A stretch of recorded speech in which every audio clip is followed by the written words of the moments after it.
Hello bachcho, so let's see this question. The question says the process in which an ideal gas undergoes change from x to y as shown in the figure in the following diagram is. हमें graph given है h versus t का और उसमें x to y एक process हो रही है और हमें इन 4 ऑप्शंस में से बताना है कि कौन सा प्रोसेस उसे परफेक्टली डिस्क्राइब करता है। आइए सोल्यूशन स्टार्ट करते हैं। Question is from the chapter thermodynamics and हमारा की कॉन्सेप्ट यहाँ होगा थर्मोडायनेमिक प्रोसेसेस। हमें समझना है कि कौन से प्रोसेसेस होते हैं। हम जानते हैं कि आइसोथर्मल प्रोसेस हो सकता है, आइसोथर्मल में कंप्रेशन एक्सपांशन हो सकता है एंड एडियाबैटिक भी हो सकता है।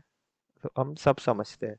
सबसे पहले हम ग्राफ समझ लेते हैं। सो इस ग्राफ में एक्स टू वाई मूवमेंट हो रही है एंड हम जैसे कि देख सकते हैं ये टेम्परेचर है इस तरफ एंड एच है इस तरफ।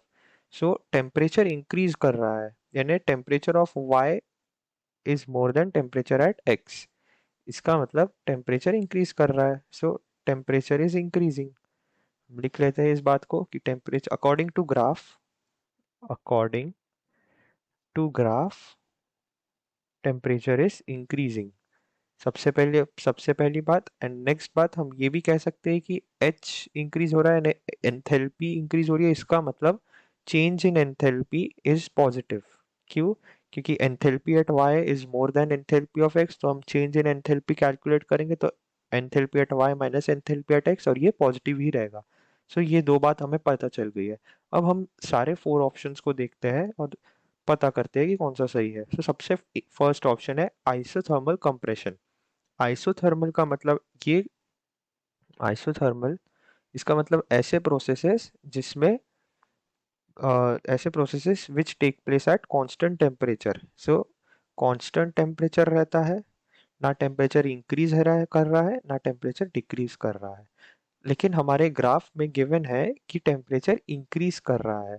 सो आइसोथर्मल वाला ऑप्शन गलत हो जाएगा। सो ऑप्शन ए गलत रहेगा और ऑप्शन सी भी गलत रहेगा क्योंकि उसमें आइसोथर्मल एक्सपांशन गिवन है।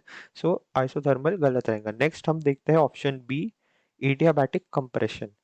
सो एडियाबैटिक पहले एडियाबैटिक डिस्कस कर लेते हैं। एडियाबैटिक प्रोसेस वो प्रोसेस होते हैं जिनमें हीट एक्सचेंज नहीं होता है। Heat exchange is zero. Heat exchange is equal to zero यानी Q is equal to zero.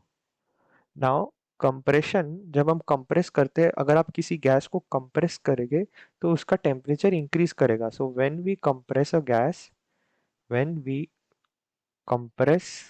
A gas its temperature increases. It temperature increases.